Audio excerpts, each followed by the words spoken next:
That Sober Guy podcast contains adult content, merciless truth, and emotional nudity. Listener discretion is advised.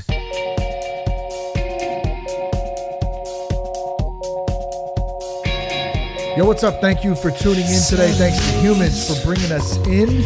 Thanks to you for supporting the show. I'm Shane Raymer. You're listening to That Sober Guy podcast, where we talk about drugs, alcohol, recovery, and more fun shit. Oh, yeah. Having a good time. What time is it? It's 10 o'clock. We're 10 o'clock on a Monday evening. We're wrapping up some CR tonight. We got Jess in the house. What's up with Jess? Hi. How are you? Where's your Nike hat that you just had on? I couldn't see your eyes. Yeah, you couldn't see my eyes. Now y'all get to see my hot mess of self. Well, I'm glad you're here. I'm glad we're doing it. We got Brody in the house too. What's up, Brody Broadster? Hanging out down in his bed down there. Nothing like being a dog. You just get to poop wherever you want, lick your balls all day, and eat some dog food. Maybe a couple treats, huh, Brody?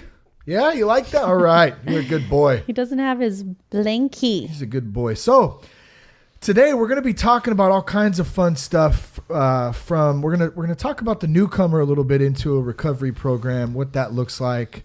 We're going to talk about dealing with addicted family members versus dealing with friends or sponsees, or if you're in the recovery industry as a worker, a counselor, whatever that might look like, how that can be different dealing with a client or sponsor or someone versus dealing with the loved one. And I've had a little bit of experience with that this week, and it shook things up a little bit last night and today. So I wanted to touch on that a little bit.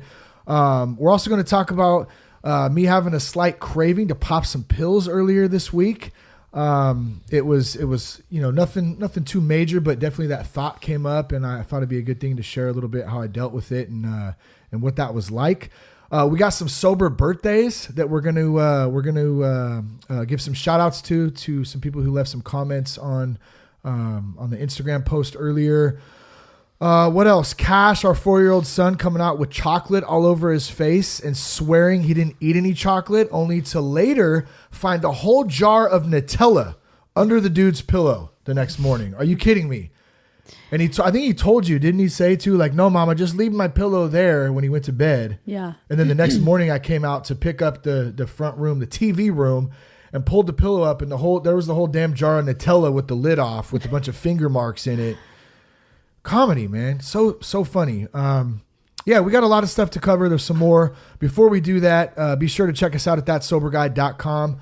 You can also connect with us on Instagram at @RealThatSoberGuy and on Twitter at Shane Raymer. Let me tell you about Heroes in Recovery real quick. Every year, 23 million Americans are living with addiction. Only about 3 million are seeking the help that they need. Heroes in Recovery has a simple mission. It's to eliminate the social stigma that keeps people with addiction and mental health issues from seeking and getting the help they need.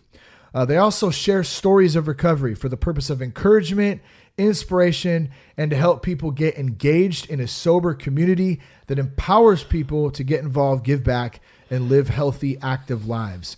I had the opportunity to share my story in Heroes in Recovery a couple years back when we were at the Nashville Foundations Recovery Conference.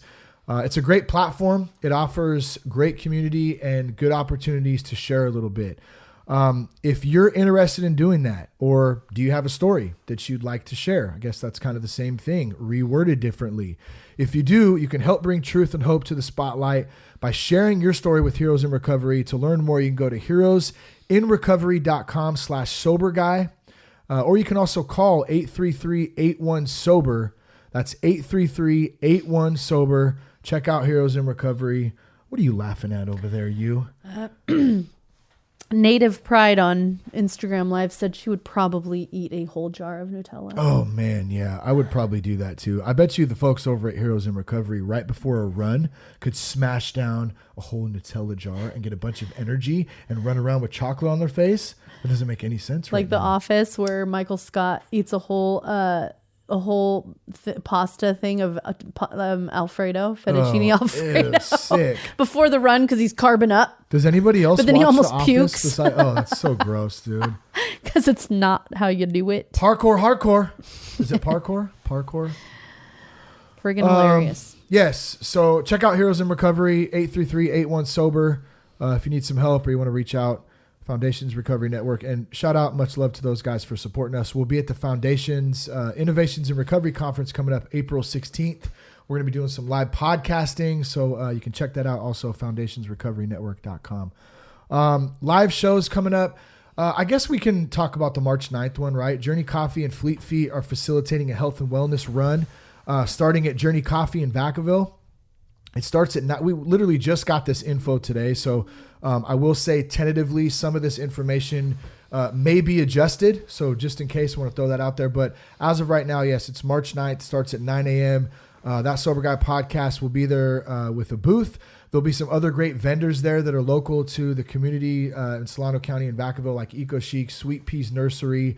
We'll have some booths set up. Support your local businesses. Buy local. Give Walmart the big middle finger. Sorry, Walmart. You guys suck right there. Okay. That's like the second time that you've capped Walmart. Have I? On the podcast. You know, like I just hate going to that. And here's the thing, though.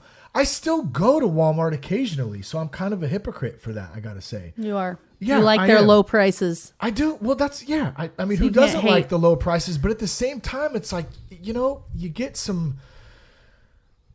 Okay, I'm just going to stop right there before I get myself in any more trouble. But check out that. Go to Journey Coffee. Support your local businesses. March 9th, we'll do some more. We're going to be having some more live shows coming up as well at Journey in the next couple months, as well as down in LA. I'm just waiting to get those dates. We'll post them on the website, all that good stuff. All right. I think that's good on announcements for this episode. Jess, what is up? I'm just wondering why on the Instagram live you look like you're like this small whatever, and I look like this gigantic. It's the angle. It's wrong. It's the angle. Wrong. Switch it up. Move it. I don't know how to do it. I don't know what's happening. Look like I'm not feeling good about myself right now. You look so hot and beautiful. Okay. I love you. I love you. I love you so much. Let's talk about newcomers and how important newcomers are to any program, whether it's AA, CA, or AACA, AACRNA. I've got a question here if you're interested in that. Let's do it. India Marie is asking for any book recommendations starting sobriety. And then Native Pride, which I totally love the interaction peeps. Yes. Said that Russell Brand's recovery book is good. I have not read that, but I know it's got some very high raving reviews, and I know it's a very popular book, the Russell Brand one. I know he's done some podcasts too, where you can probably find some more info on the specific book. I haven't read it myself. For me, Against the Stream, I mean, I read that.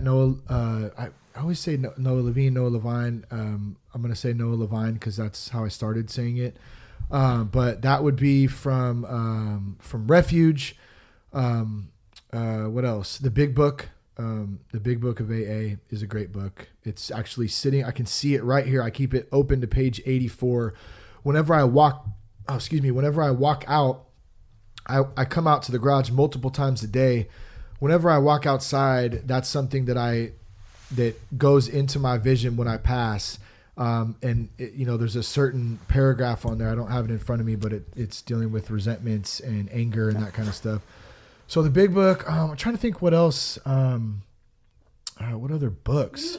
Audio book. This isn't a recovery book, but it's really a motivational book. And I'm about a little more than halfway through it, is Can't Hurt Me by David Goggins. That's not necessarily like a 12-step or a recovery-based book, but that dude has got a crazy story. You can hear him also on Joe Rogan and Rich Roll. I think I heard him first on Rich Roll's podcast, where he talks about the story, but the book just came out a month or two ago, and that's a really good one. What were you going to say? I'm sorry, I cut you off. Books. What books are you reading? No, I was just saying that you were talking about a couple on the last podcast, and I was going to remind you, but I think you just actually... Can't Hurt Me was one of them, because I go through I have a hard time reading like textbooks, so I do a lot of audiobooks. Yeah, I like audiobooks. And I noticed... I get through them faster. Yeah, I do too. Well, because I can do them when I'm walking or riding or laying in bed or just doing whatever. And so Yeah. That's a little bit easier for me. The other one, How funny is that? You're like, oh yeah, I listen to my audiobook when I'm walking, or what was the other one? Walking or something, Sleeping? or laying in bed. And my audiobooks I do while I'm cleaning or driving the kids around, or I do a cleaning. lot of them driving too. We're going to talk about you a lot of cleaning driving now. too. Oh, Who cleaned the house I do a lot of this driving weekend? too. Who cleaned the whole house this weekend? Okay, here we go. Shoot. Wow. Who did it? Who swept? Who had a broom in his hand and an apron on? Wow. Made by the good homie Yeah. Mike Nielsen. Who did?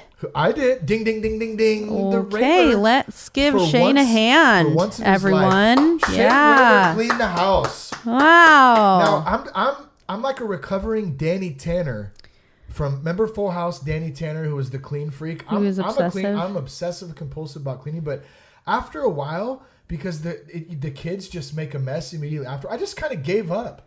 And so I feel your pain, and I apologize. I'm apologizing. Can I do that? publicly. Can I just give up? You can't. Is that how that works? I'm sorry, you can't. I'm not cleaning anymore. You guys can't keep the house clean. I'm giving up. Oh my gosh. Listen Now to this. I know how you feel. Listen to this that I found. Okay, let's hear it. It said, you're not on my headphones. What? I can't hear you. Can you hear me now? No, Did this cut out? I don't know. That's not a good thing. I think this cord's jacked up. Oh, no bueno. Say something. Check. No. Go ahead. Oh, there you you go. go. Yeah. Little cord malfunction Okay. there. Okay. So this I found on, I think, Instagram or something. It was from the Sarcastic Mommy. Okay. She's got some pretty funny ones. And it says, my husband texted me to let me know he unloaded the dishwasher. Like, okay, guy, if I text my task or if I text every task I did, it would be a novel. Settle down. And that is the truth. I'm going to text you next time I take a He dump texts in me the like morning. pictures of himself. Like I'm at work, and he texts me pictures of himself like cleaning and like with his apron on. And I'm like, I posted cool, one on dude. Instagram. I was Right so on, proud. bro. Yeah. Clean that. Right What a on. loser. I don't think my mic was on for that whole first little 10-minute ding there. I'm hoping that that's not the case, but I'll have to deal with that later, I guess. No, I am but grateful that you do the do. I do too. I'm a clean dude. Like, okay, tell me how clean most dudes are out there too. Most dudes, I'm going to say, probably string their holy ass underwear around, and they don't clean up, their ball hair after they shave it. That's and disgusting. there's dishes all over like a lot of dudes are like that. Okay. I am I know that. not one of those dudes. I I do my own laundry. I'm a clean freak to some extent, and it's I've gotten a lot better at it though. I have women gotten a in lot my better. chair when they come in to get their hair did, and they're like, oh yeah, and my husband, and men and their messes and blah, blah, blah. And I'm thinking, I tell them, I'm like, yeah, I might be the man in the relationship when it comes to that. Okay. Okay. When it comes to that, okay. I was gonna say, Jeez Louise. you're messing with my manhood here, Yeah, I guess so. woman.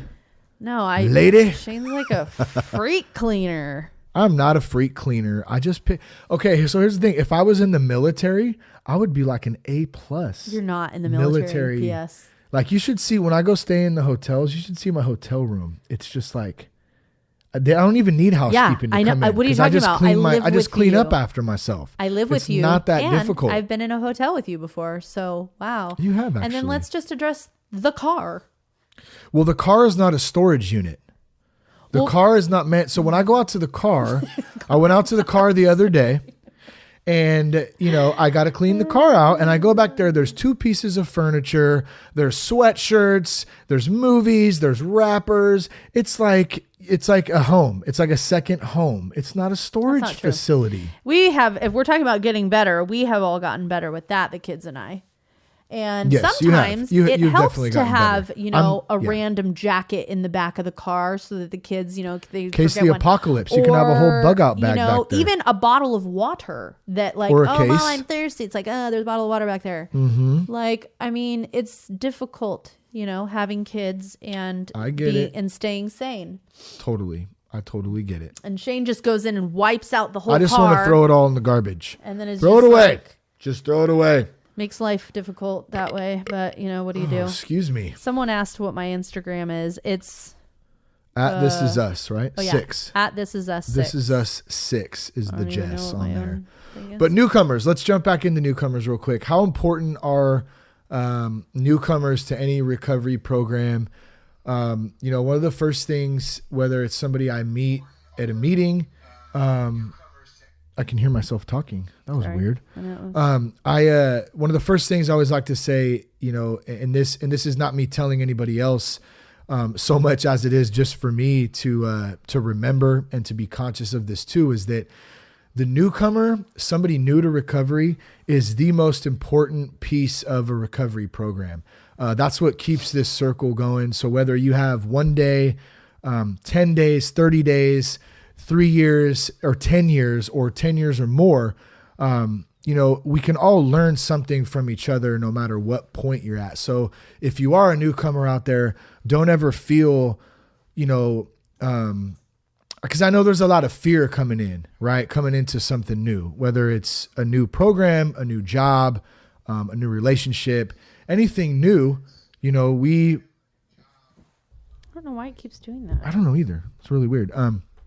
No matter what it is, there's definitely some fear and some anxiety and some stuff around that. But I just wanted to say that, Jess and I, we get an opportunity to do Newcomers and talk to different people that are new into recovery, both in Sober Guy and outside of Sober Guy, whether it's in person to person, whether it's through email, whether it's a Zoom call or Skype or whatever platform it is. And everyone's got a story. That's one thing. I mean, do you notice that too? Everybody has a personal story, and it's, everyone's story is different, but at the same time, it's crazy how often, you hear someone's story and you find a piece of that in your own story. Oh my gosh. Yeah. I mean, you experience it too with a lot of women. I mean, you're getting to do a lot of, and actually, speaking of that, and this, I'm glad that I remembered this because I didn't have this on our little outline here, but we're having Sherry, and I kept wanting to say Gaba, but I think it's Gaba, Sherry Gaba from In Recovery magazine. She used to be a one of the therapists on, I think, was it Celebrity? She used to be on one of the shows. I can't remember which one it is. I don't want to say the wrong one. She's coming on this week. I think we're recording in the next couple days. And I believe we're going to have you, Jess, on the show as well. And we're really going to focus on the codependency piece of recovery. Sherry herself is a codependent, had a spouse who dealt with alcoholism and addiction. And she works with a lot of women that are both in recovery for substances, but also out of substance, or not in recovery for substances, that really deal with codependency. And I think that's something that, you can really speak on and relate to a lot of other women out there who have, family members, spouses, or whatever. And it's really cool to have you doing that, kind of taking that up. But we're going to have that convo this week, and I'm looking forward to it. Yeah, me too. It should be good. Back to the newcomers. It's totally, it's a trip because everybody does have their own story, and it's so crazy. Like, because we talk about in the Newcomers at Celebrate Recovery, we talk about how it's a safe place, like it's a safe place for you to share your heart, for you to share things that you're going through, or that you're struggling with. And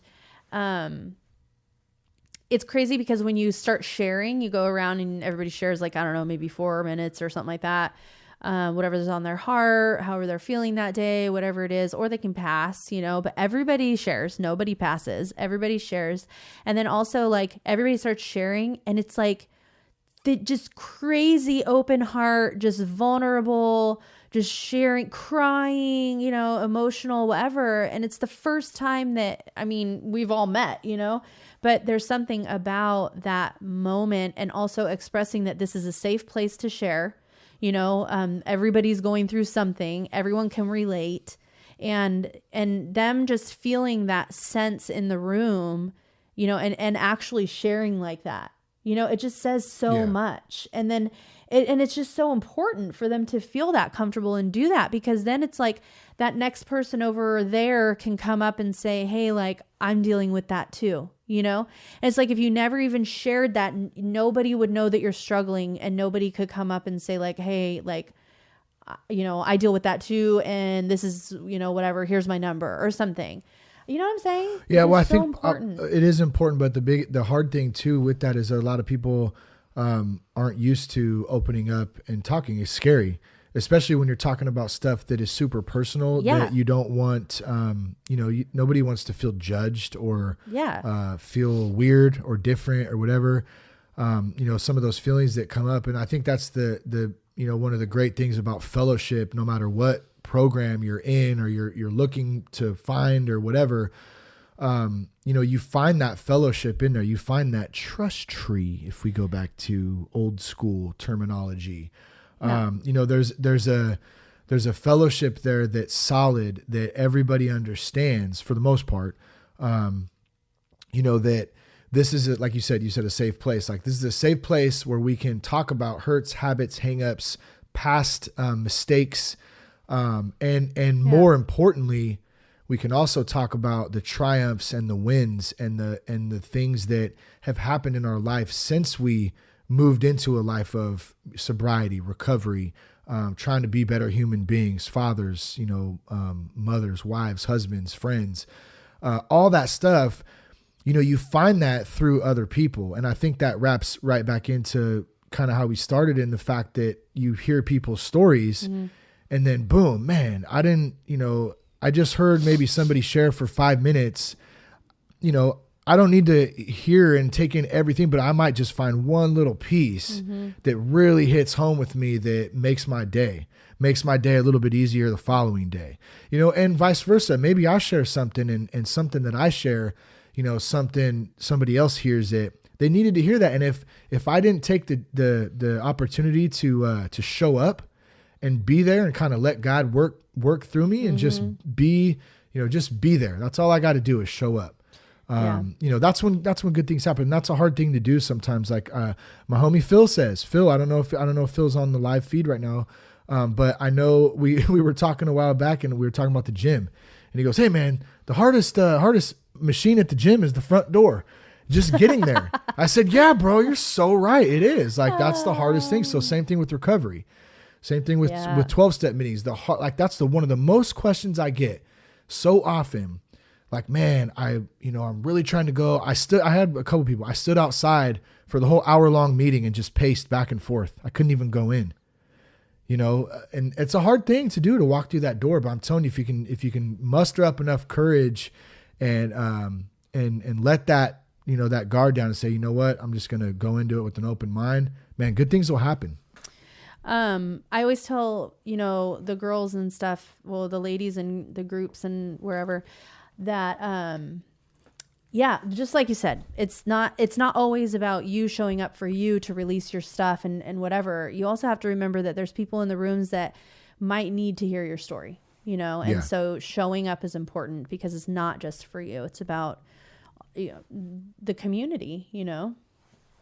So I forgot to mention earlier, when we found the Nutella underneath the pillow, Cash said a leprechaun put it there, by the way. Oh yeah, that's right. A leprechaun put it there. Oh yeah, I think it was a leprechaun. And then he had a huge story about the leprechaun and how it showed up. And and then this happened, and then that happened. That's what we're dealing with. You know, so yeah, it was the leprechaun. And we have a couple. Oh, all right. I got a couple Cash stories real quick. He pooped on the floor today. So I was in a meeting, and all of a sudden I heard chaos, and he ran out to get me with his pants off and just his shirt on, with a worried and very concerned face, and pointed me back to the bathroom as I got off my call and went in there, and there was a huge turd right in the middle of the floor. Buddy. So dude tried to take a dump on his own like a big 4-year-old. Well, he does dump on his own. He doesn't need help. But the great thing is that he announces it. Hold on, guys. I'll be right back. I got to take a dump. Yeah, got to take a dump. Okay, bud. Okay, just let me know when you want me to wipe your butt. There was that. Yeah. I'm excited about it. Yeah, we get real stoked. Or he'll tell me like, are you going to wipe my butt, Mom? I'm like, yeah, bud, I can't wait. Let me know when. So excited. And I'll be like, That's what okay. I live for. No. He'll be standing there with his hands on the toilet, like facing the toilet, like kind of bent over. He said, I hate this part. When is dude going to learn? I've taught him how to wipe his butt. I taught him how to fold. I told him, don't be a crumpler. He tries. He's not going to, my son will not be a crumpler. He will be a folder. This is uncomfortable, Mom, when we wipe his butt. He's like, this is uncomfortable. It's gotten to the point now, Mom. He told your mom that yesterday, right? I think your mom went in to help him. And so I'm like, all right, bud, we got to wipe your own butt. So he'll try it. And then the other day he took his underwear off and he's like, oh, Mom, there's poop in my underwear. So he's not quite there yet. I think we got to get him wipes. Do you remember coming to America? Is my mic off again? No, it's not. You don't hear it? I hear it. Oh, you do hear it. I think I'm all congested. Yeah, that must be it. Okay. See, I can't hear myself again, dude. I can hear you. Okay. I don't know if that matters. I think it's this. Okay. No, can you hear me now? I cannot hear you now, no. Right. Go ahead. Take over for me for a minute while I fix this. Okay. So Cash and wiping his butt. Oh, something just happened. Okay, there we go. There we go. Yeah, I need to get a new I need to get a new XLR cable. So I just need to go over to the store and just go pick up a new XLR. It's a Radio Shack. Because I'm so cool and I just know what I'm doing because I just, it's an XLR cable. You don't know what an XLR cable is? What the hell's wrong with you? God, what kind of podcaster are you? You don't even know. I just put it in the USB input, but you use USB mic, so. Anyways. Well, first of all, what you need. So Cash shit on the floor, and that was exciting. What else? We've had some. So Cash also got his mouth washed out with soap. Should we talk about that? Yeah, India Marie, we're married. Yes, we are married. We're an item. 10 years. Mm-hmm. Right? 10 years. Mm-hmm. Cash got his mouth washed out with soap. Interesting stuff. Do we want to talk about that a little bit? Parenting is cray-cray. Well, I have a cursing jar at home, so let's just start with that. Mm-hmm. I'm really working on, my language, and I got to say I'm doing much better at it. Am I perfect at it? Absolutely not. And I feel like the podcast, I let them rip sometimes, and that's just, hey, it's a work in progress. But around the house, in front of the kids, that kind of stuff, that's been something that I've been having to work on. And the kids said, well, why don't we get a cursing jar? And every time, it's the classic one, right? It's not like we invented this thing. Or we've heard about this many times. Yeah. Put some quarters in it. I put a couple bucks in it to buy myself some credit because I knew I'd probably I said you are not allowed to do that. Well, I tried to do it and it worked. But I found myself putting it back in there. But Cash also... he just says bad words. He's got a little buddy at school that they run around and they like to say bad words. Yeah. And so the teacher told us, and then we were like, wow, really? That's great. Yeah. And then I turned to him and I go, buddy, in front of the teacher. Because I'm like, what the heck? And I said, Bud, where are you hearing this? And he said, well, Dad, of course. Right in front of the teacher, which is not true all the time because I don't curse. I stop myself. I don't it's not cursing. Like, it's just, they slip sometimes. And so where am I going with this? Let me tell you. I've realized that my example is extremely important, number one. And also, I have to, I got to watch what I say because they soak that stuff up like a sponge, I keep burping. I didn't even drink any. Well, I think the thing mostly is that he wants to be just like you. He's like, I want to be like Dad. Yeah, but why does he only cuss at school? That's what I don't get. I think it's also an influence. He doesn't ever cuss around the house. I don't ever hear him saying bad words. I think it's an influence thing. The teacher said that him and his little buddy, they only do it when there's a bunch of kids around and they're trying to show off and all this stuff. Yeah. And I'm just like, oh my Lord. And so I'm trying to over here raise leaders. And I'm like, bro, don't do the bad things, please. Well, it's funny at the skate park too. He talks because he wants to be cool. And he's he was riding his skateboard and one kid, the kid was probably 10, 11. He came up, he's like, hey man, good job. You're doing really good, buddy. And he's like, hey, thanks man. Yeah, I'm just riding my skateboard out here, man. Yeah, thanks. Man. Good trick, man. Everything is man or dude. Hey, dude. Hey, man.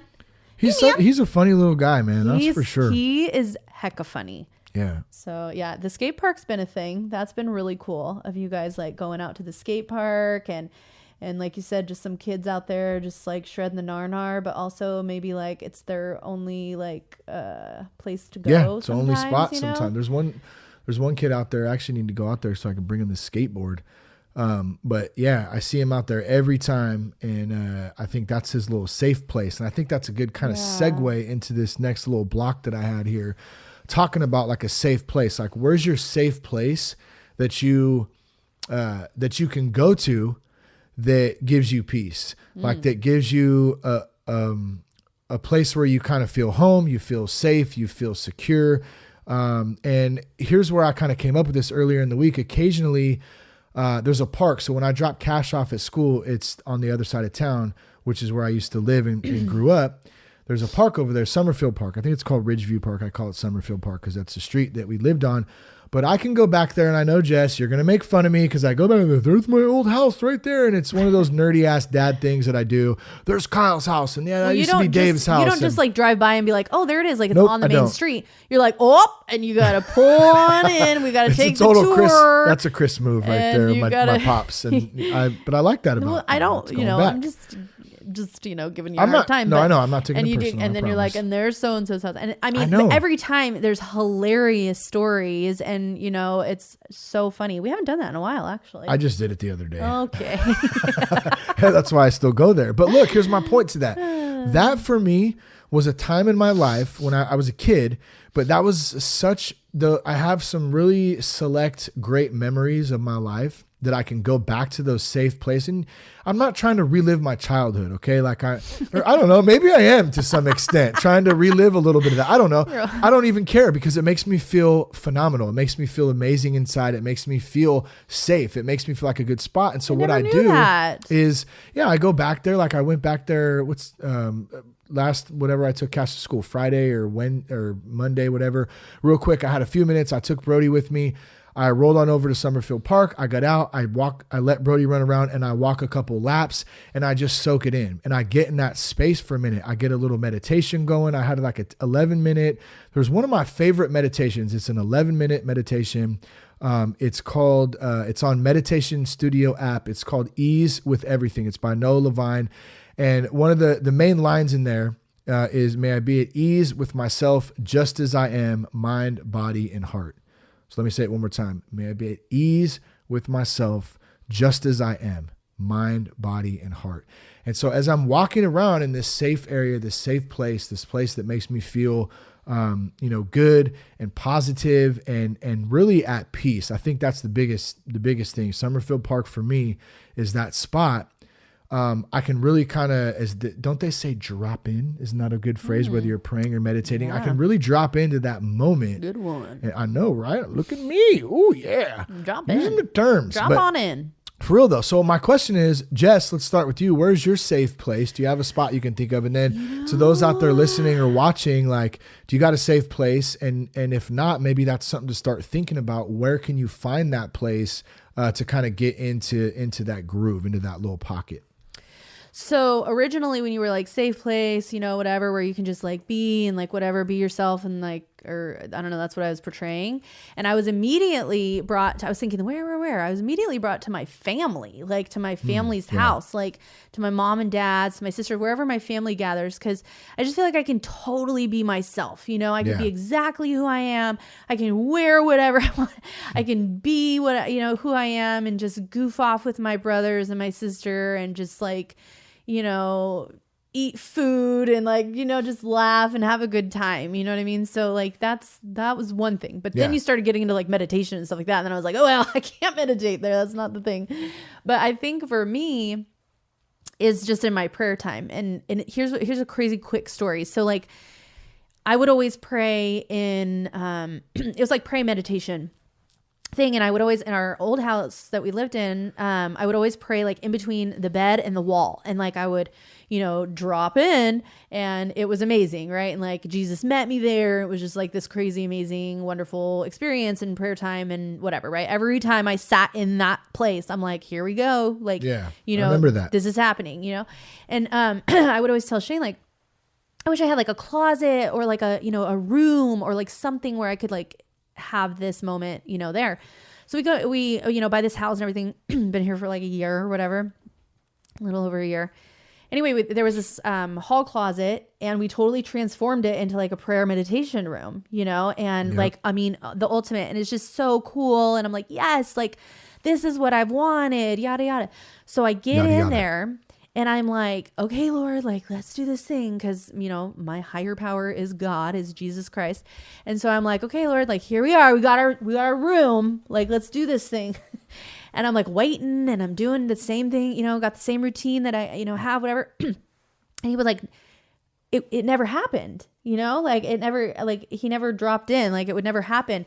And so I'm like, what is happening? Well, maybe a couple times after that, I went over in our new house, went over into like, the new room, whatever, went in between my bed and the wall and was like, okay, how about this, Boom. Yeah.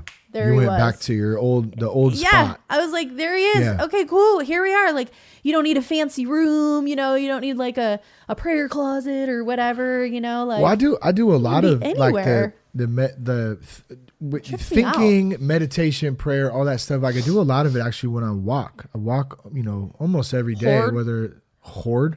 You walk horde? I'm going to walk horde. Dewey Cox, right? Best ever. But yeah, I do a lot of it while I'm walking. Like I'll walk Brody, I'm cleaning up a turd from, I keep talking about shit a lot tonight, but I'm picking this dude's turd up right there. And at the same time, with I'm trying to hands? No, but I'm acting out on the Facebook Live like I'm doing it with my bare hands, but I actually have a bag around it. You got to pull it out of the little thing. Oh, I thought you were talking about Cash's poop. No, I'm talking about Brody's now. Oh, you're picking up a lot of poop lately. I've wiped a lot of ass and picked up a lot of dog shit lately, and it's really pissing me. And then I got to wipe my own ass too. Poop. I mean, come on. I need a professional ass wiper like on Coming to America. Wipers! Wiper? I mean, I would pay to have a wiper. Would you? No, actually, I wouldn't. Yeah, you would I like not. to wipe my own ass. Oh my gosh! Okay. Wipe your own. Yes. So I want to jump into one more thing too that I mentioned the meditation studio app, Ease with Everything. I want to recommend it again. It's one of my favorite ones. It's 11 minutes. It's really, really good one. I've listened to it hundreds of times. I just also too, we're gonna have Noah on the show coming up soon, so stay tuned for that. But another thing that he says in that, and I wrote this down and I wanted to share this, and this is something personal to me right now that I'm having to remember in this moment. And I know there's some other people out there listening who can feel me on this and who are probably going through the same thing. He says, no matter how much we love others, we cannot create happiness for them. Happiness is an inside job. So good. No matter how much we love others, we can't create happiness for them. Happiness is an inside job. And I know for me, that's a tough one because we see the people that we love. We see friends, we see people we know, we see strangers sometimes even, and we see them hurting, we see them suffering, we see them struggling, we see them in pain. And we know that there's hope for them out there if there's some things and some resources that they want to dive into. Yeah. And that's not my job to do that. It's not my job, at least to push that on them. Number one, if they reach out, that's a whole different story. So, but with the line itself, no matter what I do, no matter what I tell them, no matter what I try to do for them, I can't create happiness for them. The only thing I can do is love on them. And that's something I'm having to talk out right now because I really need to remember that in some own personal stuff with some people I love that I'm going through, that are going through stuff. My job is to love them, not to judge them, not to be angry with them, because it's really easy to start going down that path, and I can't create the happiness for them. That has to come from within, and that comes from my own happiness, Jess, your own happiness, and everyone else out there. That's for us to create. That's crazy too, because that's like 100, such a good, quote or whatever. Cause it's the hardest thing. Like it's very, very hard. That's what she said. It's not easy to just, be like, well, they gotta want it themselves, so there's nothing I can do. That's a hard thing to do.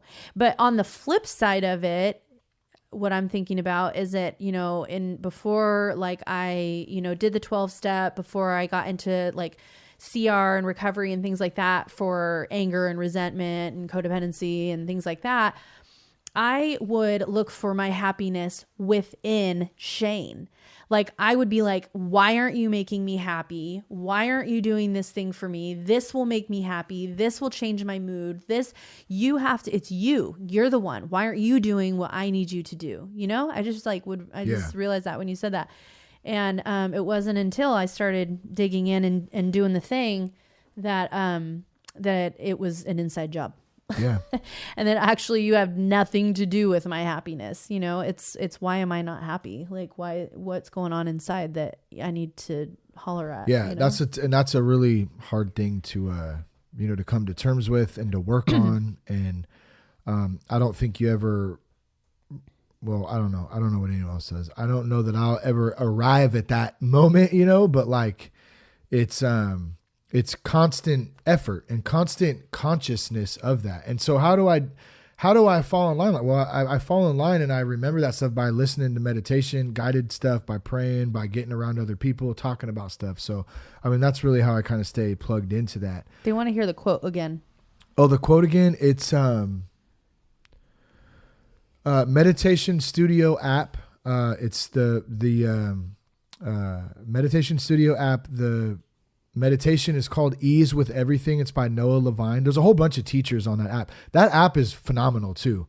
There's a ton of different meditation guided sessions for on there a bunch of different things, for all kinds of stuff, for kids, for moms, for professionals, stress, anxiety, sleep, addiction, like all kinds of stuff. I want to say it's free. If it's not free, it's no more than $5. It's free, and then there's some other. There's plenty that are free, and then there's some that are you have to unlock. Anyways, but the one I was talking about, Meditation Studio app, Ease with Everything, Noah Levine. The quote is, "No matter how much we love others, we cannot create happiness for them. Happiness is an inside job." So a shirt that says great that. one. Let's do real quick some sober job. birthdays. We had some folks and leave comment. I put a post out earlier today on Instagram that we were going to do a podcast tonight. So we didn't have any questions, but we had 4 or 5 people do their birthdays on there. So I wanted to give a shout out to them. First one is TJ. June 10th, 2004. In spite of some really hard times last year, still sober. So TJ, I love you. We've known each other a long time, since I was a kid. So much love and congrats on that. And I hope this year, 2019, brings some new positivity and some new things, new pages being turned in that. So thank you. Joe's got 100 days sober today. Nice. 100. Yeah, Joe is, I think, in Australia, if I remember correctly. But 100 days, I mean, that's huge. That's a great milestone, just like, wow, cool. You know what I mean? What, 100? 100 days. Yeah. That's a good, it's just 100. Like you were talking about Newcomers earlier, like that stake in the ground. Like you just keep hitting those milestones and just, if you break it up like that and just do it like literally one day at a time, I know it's cliche, but before you know it, someone out there who's got 5 days, all of a sudden you got 100, it's really cool. So congrats on that. Yep. Isaac's sobriety date, September 16th, 2018. So he's coming up on just about 5 months. That's another big milestone. I mean, start getting months together and doing the thing, working the program and stuff. So congrats on that, Isaac. And thanks for dropping that on there. And then it's Schlocktacular. That's at Schlocktacular on Instagram. That's what you said. And I know it does kind of sound. You think, okay, I'm just going to stop right there. But Schlocktacular, sober since January 22nd, 2018. So he just hit over a year, just a little over a year. So congrats on that. And he also says the podcast helped in so many ways in the last year. So thank you. Thank you, man. Thanks for reaching out. And I know I follow you on Instagram too. If you're into horror movies and horror collectibles, Shocktacular's got a really cool horror page. It's all based on like old school horror movies and merch and like posters and all kinds of cool stuff. It's actually neat. I'm not even that like huge into horror stuff because I'm a big puss when it comes to like gore and stuff. I straight up cover my eyes. Or we're like watching a movie and he jumps. I'm like, whatever. And he like jumps at the scary scream like a girl. He's like, oh God, oh shit. I just that turned scared the away. shit out of me. I'm like, yeah, I know that scared you. I Because you have just like nightmares. jumped across the room. I know, dude. I'm like a cat jumping, shivering. You're tied. What's A it? chicken? No, tied too tight or whatever it is. Wound you're up like, too yeah, tight? wound up too tight. You're like, oh shit. Well, I don't know. If you want a good horror movie Instagram page, check that one out at Schlocktacular. That's SCHLOCKTACULAR. Okay. Good Lord. So yeah, thank you guys for dropping your dates on there. I think that's great. And congrats to everybody again. Yes. Man, it's good stuff. So awesome. What else do we have here? I got a couple different things. Do you see anything on there you want to jump on right now? But I got something we can go into. No. Okay, so let's get into this a little bit. I had some thoughts about popping pills the other day while cleaning the house in my apron, listening to 1920s jazz music. Sending pictures to me of him cleaning the house. I sent you one picture because I was proud of my cleaning abilities, okay? I swept. I did the dishes. Do you want me to send you a picture every time I'm cleaning the house? I don't need You it. might like that, actually. Yeah, it depends In what my you're wearing. apron? Yeah. Depends what you're wearing, babe. Okay. Put that apron on. Put the apron on that Mike made. Okay, never mind. What's his Instagram? You know, I just tagged Carrie in it because it was I don't not know. have one? I don't think he has the Instagram. He makes some pretty dope aprons. He does, yeah. If you go on Instagram and you look at the post, it's just a couple days old or whatever, but he made me an apron of is it Guadalupe? Yeah, I think Lady so. Guadalupe, I think, yeah. Like that. It's super dope, and yeah, he makes some really fresh aprons. So if you'd like one, if you like to barbecue or clean around the house, yeah, you can holler at me and I can hook you up with him. But yeah, anyway, so I'm cleaning, and like I think I was in the kitchen at one point, and I was sweeping up, and I was gonna grab something to drink, and boom, there goes the thought. Damn, I immediately reverted back to over 5 years because I used to love getting high as a kite and doing stuff like whether I was at work or mowing the lawn or fixing something, driving. Why do you think that is? I don't know, but I just would like so. For instance, cleaning the house. Like I would love to pop like 3 Percocets or some Norcos and just get high as a kite and just clean my ass off. How could one function? Like I feel great and just super high 3 and Percocets cleaning the house. Just getting to work. Oh yeah, definitely possible. And just get to work on some stuff. So I was sitting in there and all of a sudden, boom, there goes that thought. Like it just pops into my brain and I get this like feeling of like excitement really quick. And after 5 years. Yeah. Yeah, I know. The sleeping weird tiger. Just talking about it. But like, and I have to stop and just go, wait a minute, like I don't do that anymore. It's not how I live my life. That's not, I don't need that right now. Because and I want to be, it's not like I think there's different times and like severities of different cravings depending on where you're at, how connected are you to your recovery? Thank God I'm pretty damn connected to my recovery. So I know like what to do in that situation. And I think that comes with listening, taking advice, and knowing that I have this safety network. So here's what I did. I didn't get pissed off at myself like I used to do. And I talk about that a lot in other podcasts about giving yourself grace, about being, understanding that those thoughts are normal, whether it's a drink, a pill, a drug. Anger is another one, getting pissed off, like having to stop and take a breath and say, wait a minute, like this is a fit of anger right now and I need to stop for a second. But that's what I did is I gave myself grace. I said, okay, I don't live my life like that anymore. I'm going to let this feeling pass for a second.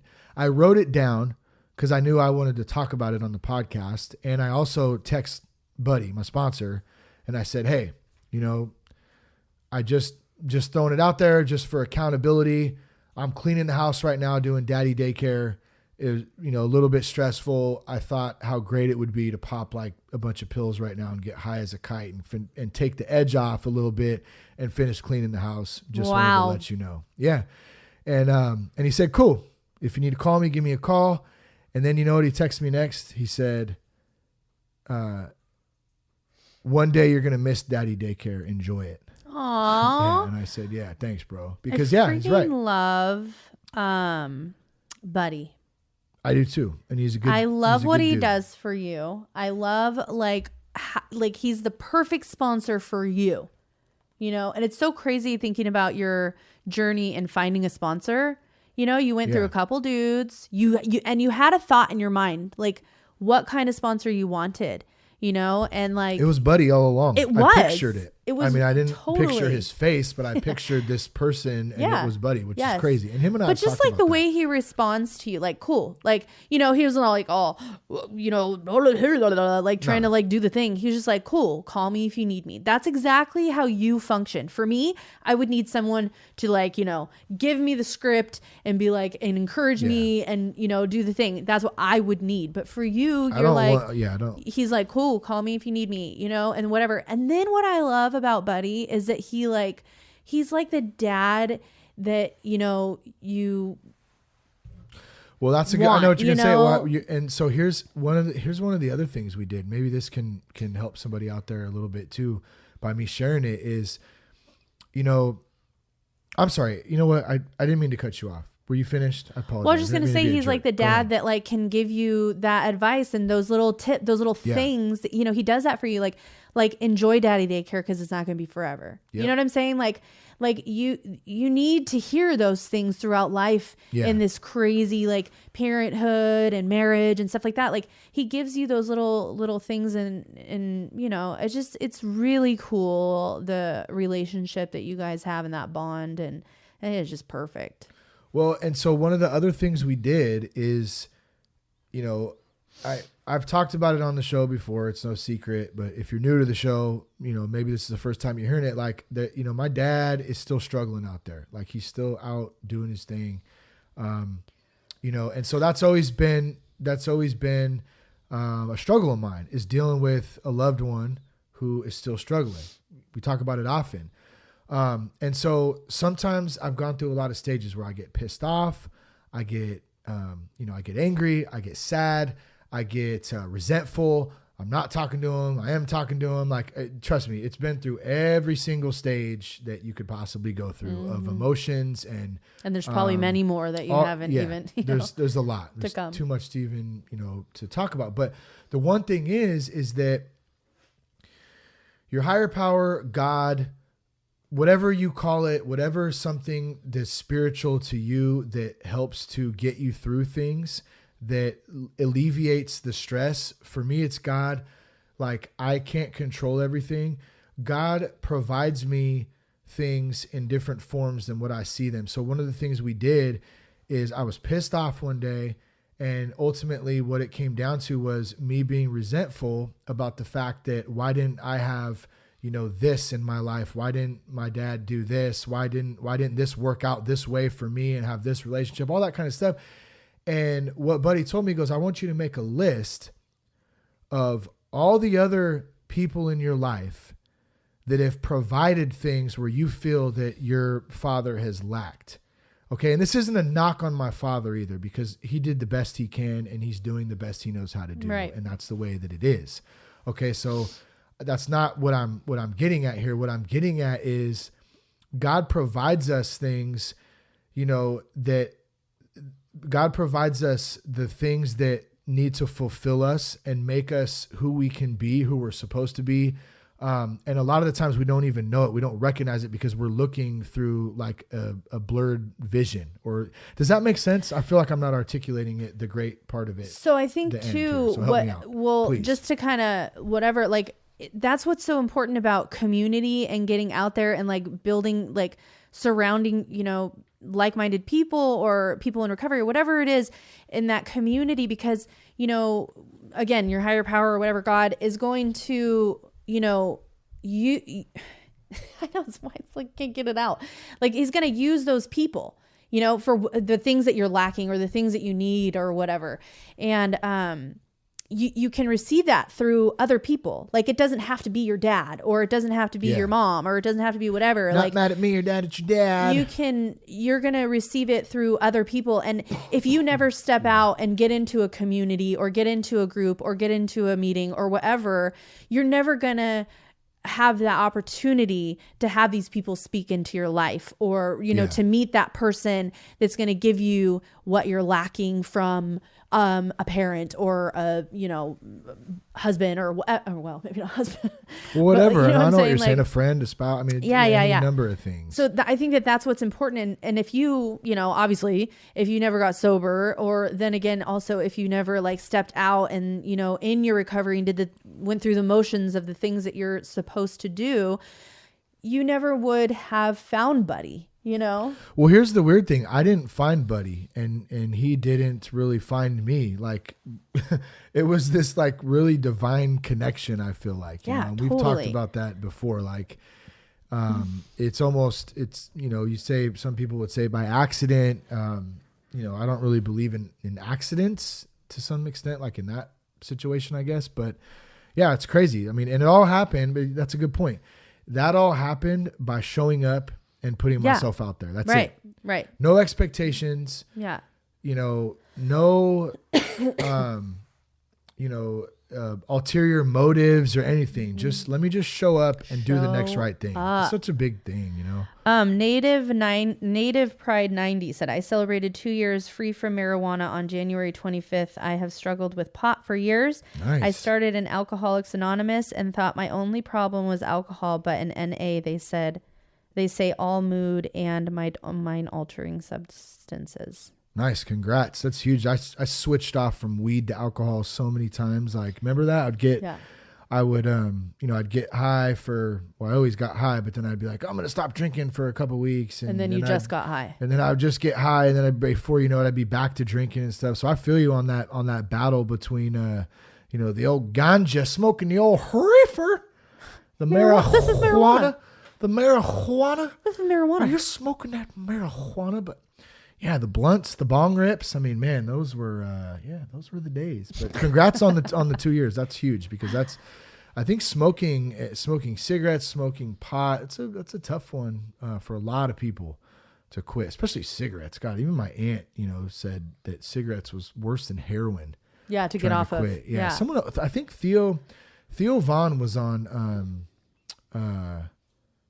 I forgot it's Dr. Drew and Mike Catherwood and Bob Forrest the other day, and he was talking about that, about how hard cigarettes was to quit. I think he's still going through it or whatever, and that's like one of the worst habits. Remember Phil was on the podcast and he talked about Jesus completely like whatever when saved me from my addiction. Yeah.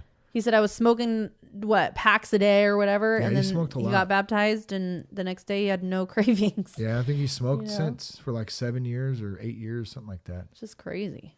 Crazy. Yeah. I like you, but you're crazy. You're crazy. What else do you have? Well, we got a couple things, I think, and then we'll wrap this up. We're almost at about the hour mark here, right where I wanted to stop. We kind of talked about the loved one thing, but I guess I can. Dave and Stacy. Oh, what up? Party down. Dave and Stace. What's up? Stace. Hey, we're hitting by the way, since they're on right now, I hollered at Seth about the refuge meeting. If anyone's in the area, there's a refuge meeting Monday nights in Winters, California. The big homie Seth and Mel put it on out there. So I think we're heading out there later this month to if anyone wants to join. Up. Yeah. But yeah, we're looking forward to that, Dave and Stacy. Where is it? Winters and at where? Winters, California. What's it called? Is it Siva's Space or is that a different one? I don't know. I actually don't. I have to look it up. You can holler at us on Insta if anyone needs info on it. Well, I can look it up real quick. Or you don't have the computer, huh? Well, just if you want to know. I'm pretty sure it's at Siva Space in Winters, California, right on Main Street there. If I'm wrong on that, I don't know. I apologize. Then you're wrong, you idiot. Son of a bitch. You're wrong. You stupid You bastard. are one No. pathetic loser. so no offense. I wanted to mention real quick, and then we'll wrap this thing up. You know, I've noticed, because I've mentioned a couple times tonight about dealing with loved ones who are still out there struggling, or friends.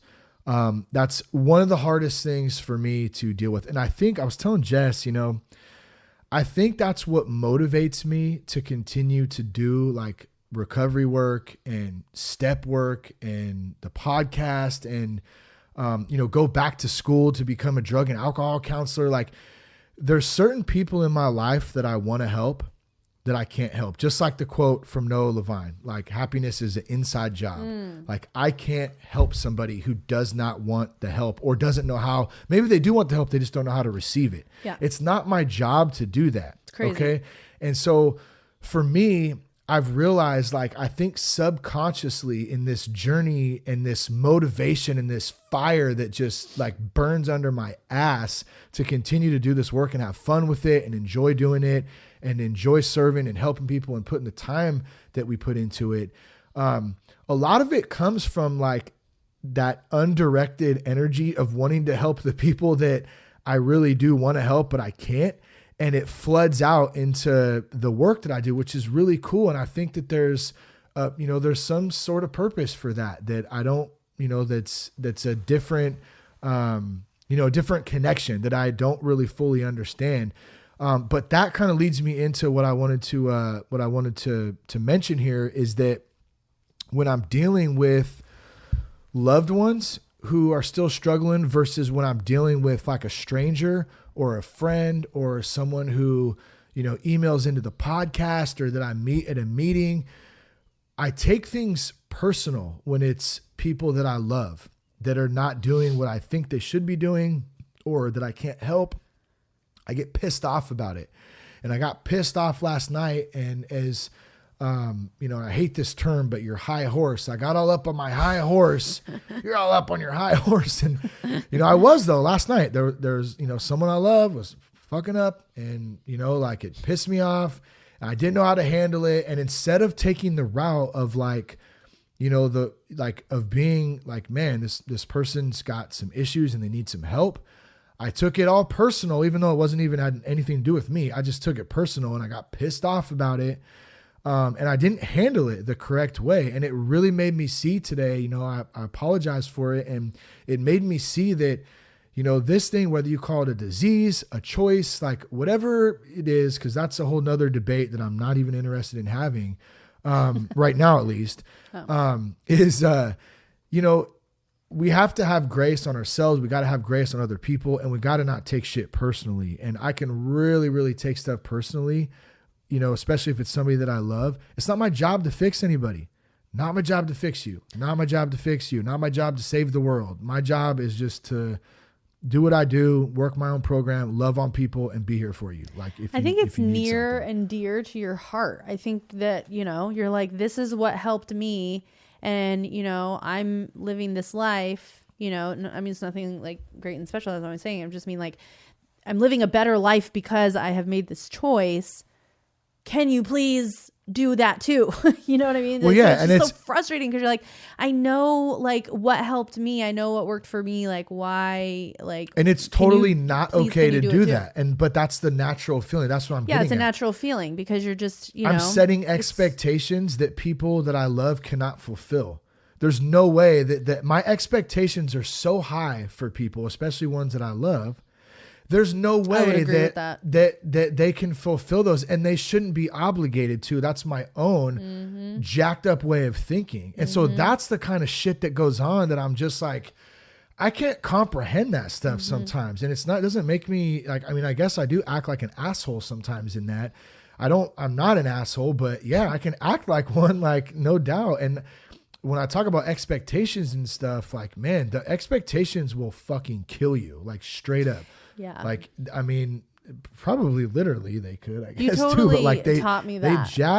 They jack me up. You still. always, like, anytime I'm going into something or a conversation or a whatever, you're always telling me, go in with no expectations. And it's so crazy because when you told me that for the first time, and then like after that and stuff, whenever you would tell me that, I thought, I really am. I really was going into that conversation with an expectation of this, you know? And so it was so crazy to actually step back and be like, oh yeah, totally. Like I can't, you know, I don't want to go into this with an expectation.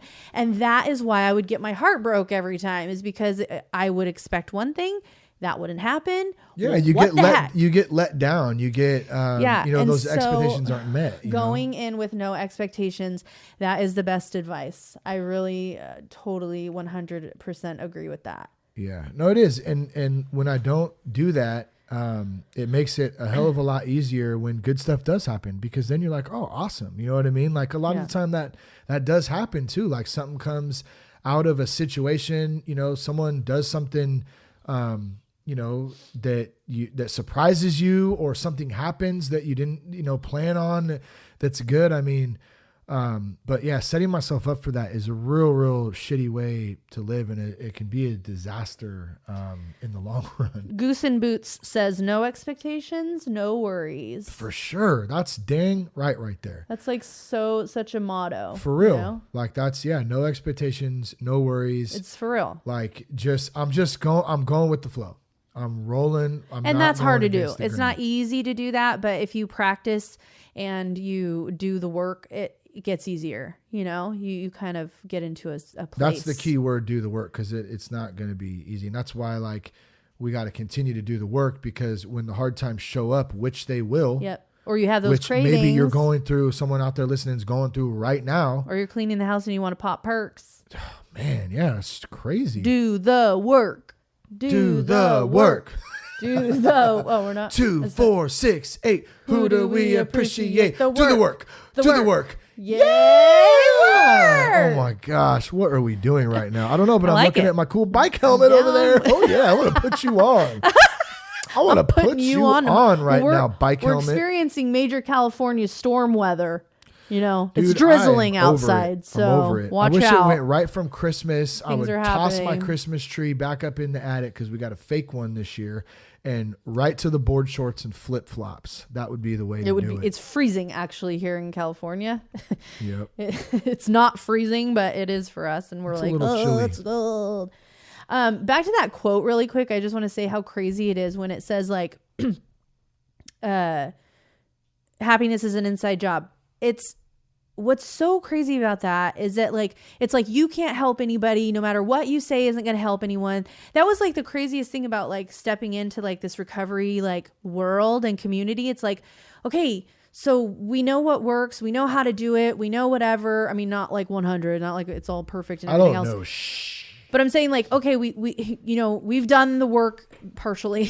Whatever it is, you can't go to someone and say, hey, let me tell you what you need to do.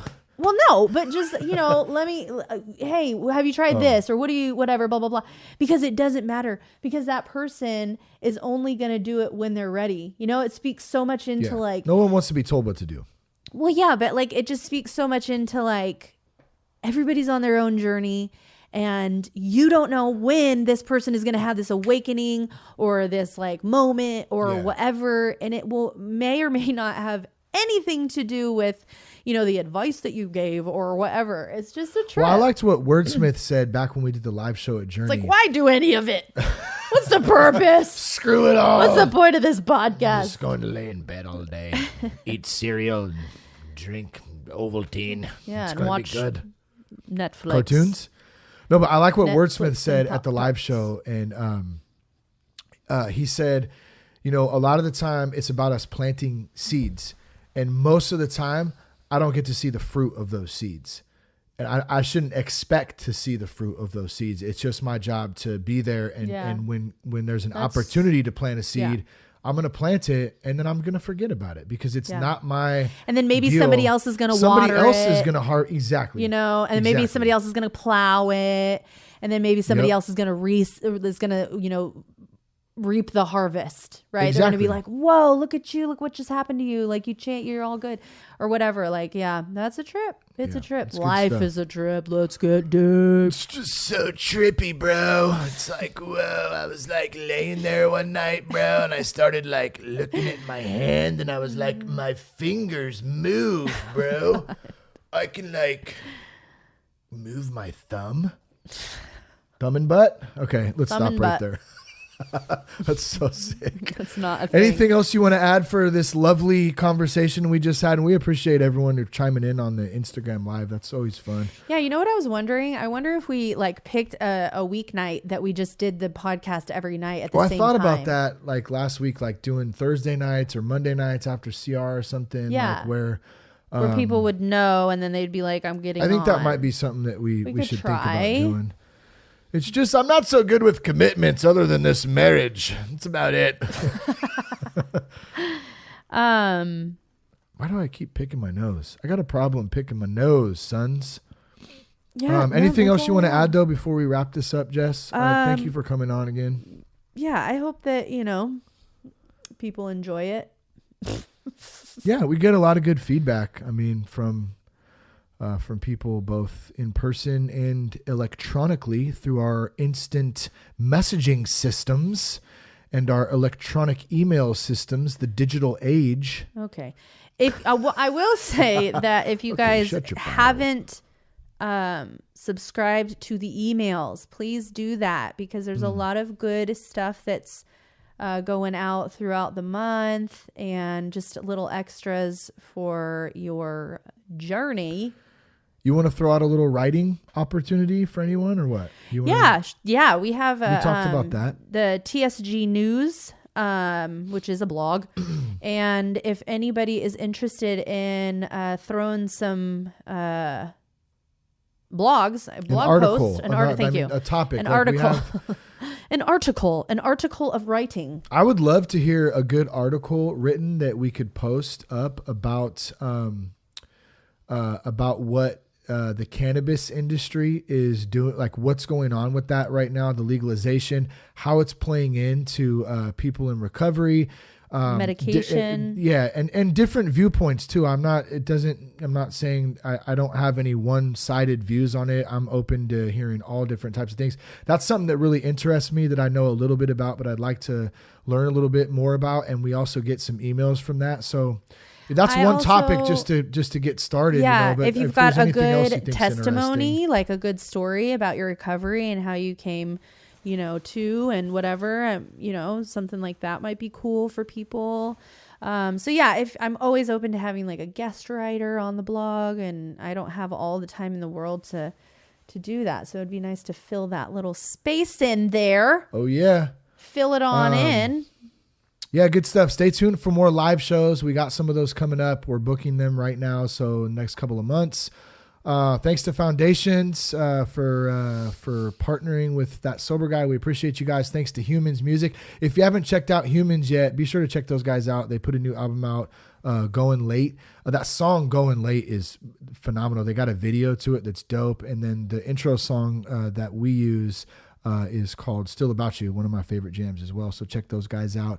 You can go to thatsoberguy.com if you want more information. We added some hats and some beanies on there. Yeah. We got more merch on there. So check that stuff out. Connect with us on Instagram at RealThatSoberGuy and at Shane Raymer on Twitter. Jess, thank you for coming on. Thank you for having me. Yes, I love you. Now we'll go inside to our home. And, with the heater on. The heater is on, yes. Peace, love, and respects, as always. Keep my head on straight. I've been trying to keep my head on straight. You still say that I don't know anything about you. Oh, I don't know anything about you, but I know what you do in the back room. And you still say that I don't know anything about you.